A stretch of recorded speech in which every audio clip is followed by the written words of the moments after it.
지난 1월 급등세를 보였던 코스피가 2월부턴 2400 박스권에 갇힌 모습입니다.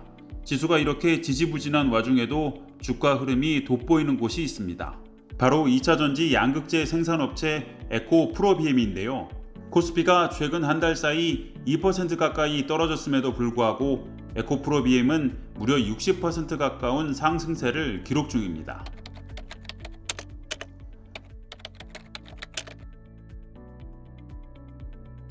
마녀가 내놓은 사과 한 박스, 한 슈퍼개미가 증권사 목표 주가를 두고 한 말입니다. 마녀가 준 사과, 즉 증권사가 제시한 목표 주가가 너무 달콤해 보여도 한 박스를 다 먹진 말고 가려서 먹어야 탈이 안 난다는 뜻이었습니다. 그래서일까요?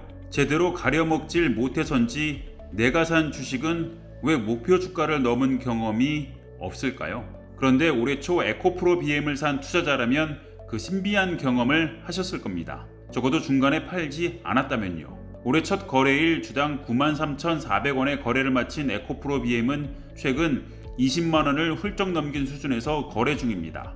증권사들의 목표 주가가 평균 16만 3,500원 수준이었던 걸 감안하면 여의도 예상을 이미 20% 가까이 크게 웃돌고 있는 겁니다.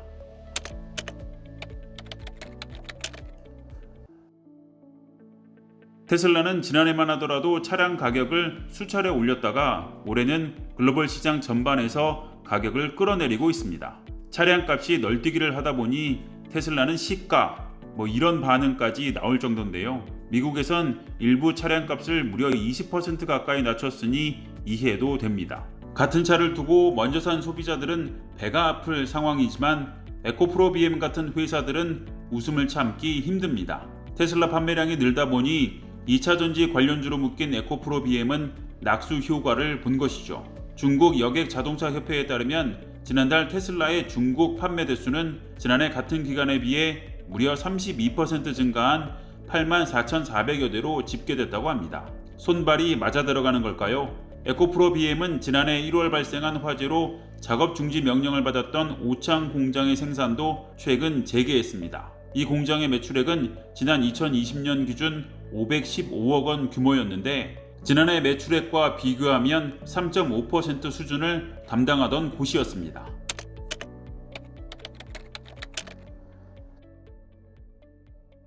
증권가는 미국의 인플레이션 감축법 IRA를 두고도 긍정적인 평가를 내놓고 있습니다. 배터리 핵심 소재들을 중국산으로 사용할 경우 세제 혜택을 받지 못하게 하는 것이 IRA의 골자인데요. 이달 말 세부 시행령이 확정될 것으로 전망되는 IRA를 두고도 우리나라 기업들이 수혜를 받을 것으로 예상하고 있는 겁니다. 에코프로비엠은 넘버스와의 인터뷰를 통해 IRA를 두고 큰 기회이자 리스크라고 설명을 했습니다.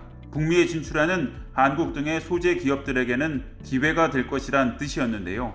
리튬 같은 소재나 전구체 등의 수급에 대해서는 다각화가 필요하다고 분석하기도 했습니다. 꾸준한 오름세로 코스닥 시장을 뒤흔들고 있는 에코프로비엠의 시간이 계속되자 시장에선 경계심을 드러내는 목소리가 나타나기 시작했습니다. 차익 실현 매물과 공매도 등의 변수를 두고 에코프로비엠이 올해 1분기를 어떻게 마무리할지 궁금해집니다.